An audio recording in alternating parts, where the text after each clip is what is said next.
Again, the people of Israel did what was evil from Adonai's perspective, and Adonai handed them over to the Plishtim for 40 years. There was a man from Zorah, from the family of Dan, whose name was Manoach. His wife was barren, childless. The angel of Adonai appeared to the woman and said to her, "Listen, you are barren. You haven't had a child, but you will conceive and bear a son. Now, therefore, be careful not to drink any wine or any other intoxicating liquor, and don't eat anything unclean. For indeed you will conceive and bear a son. No razor is to touch his head, because the child will be a Nazir for God from the womb. Moreover, he will begin to rescue Israel from the power of the Plishtim." The woman came and told her husband. She said, "A man of God came to me. His face was fearsome, like that of an angel of God. I didn't ask him where he came from and he didn't tell me his name. But he said to me, 'Listen, you will conceive and bear a son.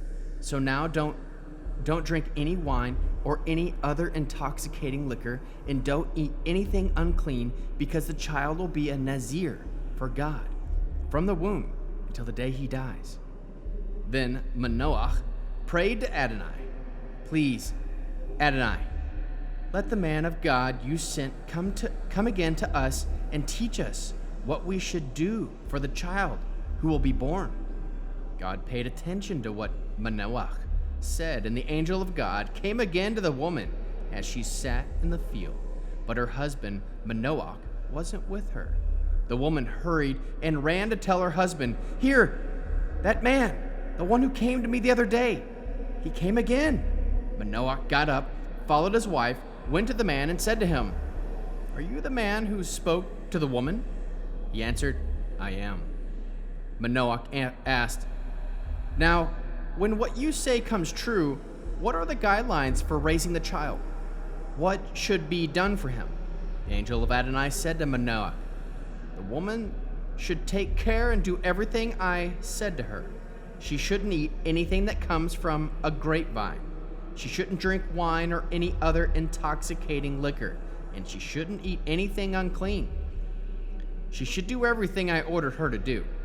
Manoach said to the angel of Adonai, 'Please, stay with us a bit longer, so that we can cook a young goat for you.' The angel of Adonai said to Manoach, 'Even if I do stay, I won't eat your food. And if you prepare a burnt offering, you must offer it to Adonai.' For Manoach did not know that he was an angel of Adonai. Manoach said to the angel of Adonai, 'Tell us your name, so that when your words come true, we can honor you.' The angel of Adonai answered him, 'Why are you asking about my name? It is wonderful.' Manoach took the kid and the grain offering and offered them on the rock to Adonai. Then, with Manoach and his wife looking on, the angel did something wonderful. As the flame went up toward the sky from the altar, the angel of Adonai went up in the flame from the altar. When Manoach and his wife saw it, they fell to the ground on their faces. The angel of Adonai did not appear again to Manoach and his wife. Then Manoach realized it had been the angel of Adonai. Manoach said to his wife, We will surely die, because we have seen God. But his wife said to him, 'If Adonai had wanted to kill us, he wouldn't have accepted our burnt offering and a grain offering from us, and he wouldn't have shown us all this or told us such things at this time.' The woman bore a son and called his name Shimshon, Samson. The child grew, and Adonai blessed him. The spirit of Adonai began to stir him. He was in the camp of Dan between Zorah and Ashtaol. Shimshon went down to Timnah, and in Timnah he saw a woman who was one of the Philistine. He came up, told his father and mother, "I saw a woman in the Timnah, one of the Philistine. Now get her for me to be as my wife." His father and mother replied, "Isn't there any woman from the daughters of the kinsmen, or among all the people? Must you go to the uncircumcised Philistine to find a wife?" Shimshon said to his father, "Get her for me. I like her." His father and mother didn't know that this came from Adonai, who was seeking grounds for a quarrel with the Philistine. At the time, the Philistine were ruling Israel. Shimshon went down with his father and mother to Timnah. When he came to the vineyards of Timnah, a young lion roared at him. The spirit of Adonai came powerfully upon Shimshon, and barehanded he tore the lion to pieces as easily as it had been a young goat. But he didn't tell his father and mother what he had done. And he went down and talked with the woman and found he still liked her. A while later, as he was returning to claim his bride, he turned aside to look at the carcass of the lion and saw that there was now a swarm of bees in the body of the lion, and honey. He scraped the honey out into his hands, and went on, eating as he went. And when he came to his father and mother, he gave them some, and they ate too. But he didn't tell them that he had scraped the honey out of the body of a lion. His father went down to the woman, and there Shimshon gave a banquet. This is what the young men used to do. When the Philistine saw him, they provided 30 companions to be with him. Shimshon said to him, "Let me present you with a riddle. If you can solve it within 7 days of the banquet and tell me the solution, I will give you 30 linen shirts and 30 changes of good clothes.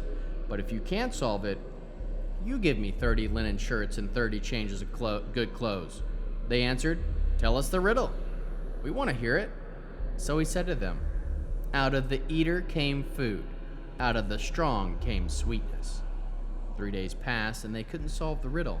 On the 7th day, they said to Shimshon's wife, "Coax your husband into telling us the solution to the riddle. Otherwise, we'll burn down your father's house, and you with it. You too called us here to turn us into paupers, didn't you?" Shimshon's wife went to him in tears and said, "You don't love me. You hate me. You told a riddle to my fellow countrymen, and you haven't told me the answer." He said to her, "Look, I haven't even told it to my father or mother. Should I tell it to you?" But she had been crying throughout the 7 days of the banquet. So on the 7th day, because she had kept pressing him, he told her the solution, and she pressed it onto her people. Then before sundown on the 7th day, the men of the city said to him, "What is sweeter than honey, and what is stronger than a lion?" Shimshon answered, "If you hadn't plowed with my young cow, you wouldn't have solved my riddle now." Then the spirit of Adonai came over him powerfully. He went down to Ashkelon, killed 30 of their men, took their good clothes, and gave them to the men who had solved the riddle. He was boiling with rage, so he went straight up to his father's house, and his wife was given the companion who had been best man at the wedding. But after a while, during the wheat harvest season, Shimshon went to see his wife. He brought a young goat for her and said to her father, I want to go to my wife in her room." But he wouldn't let him. Her father said, "I really thought you hated her altogether, so I gave her to your best man. But her younger sister, isn't she even prettier? Why not take her instead?" Shimshon said to them, "This time I'm thought with the Plishtim. This time I'm through with the Plishtim. I'm going to do something terrible to them." So Shimshon went and caught 300 foxes. Then he took torches, tied pairs of foxes to each other by their tails, and put a torch in the knot of every pair of tails. Then he set the torches on fire and let the foxes loose in the wheat fields of the Plishtim. In this way, he burned up the harvested wheat along with the grain waiting to be harvested, and the olive orchards as well. Then the Plishtim asked, "Who did this?" They answered, "Shimshon, the son-in-law of the man of Timnah, because he took Shimshon's wife and gave her to his best man." Then the Plishtim came up and burned both her and her father to death. Shimshon said to them, "I will certainly have my revenge on you for doing such a thing. But after I do, I'll stop." Infuriated, he began killing them right and left. It was a massacre. Then he went down and stayed in the cave at Etam Rock. Plishtim went up, pitched camp in Yehuda, and attacked Lichi. The men of Yehuda said, "Why are you attacking us?" They replied, "To arrest Shimshon. That's why, to treat him the way he treated us." Then 3,000 men from Yehuda went down to the cave at the Etam Rock and said to Shimshon, "Don't you know that the Plishtim are our rulers? What are you doing to us?" He answered, "I've only treated them the way they treated me." They said to them, "We've come down to arrest you and hand you over to the Plishtim." Shimshon replied, "Swear to me that you won't fall on me yourselves." They said to him, "No, but we will tie you up and hand you over to them. However, we promise not to kill you." So they tied him up with new ropes and brought him up from the rock. When he got to Lichi, the Plishtim came running and shouting at him, and the spirit of Adonai came on him powerfully. The ropes in his arms broke as weak burnt flax and fell from his arms. He found fresh donkey jawbone, took it in his hand, and with it he struck down 1,000 men.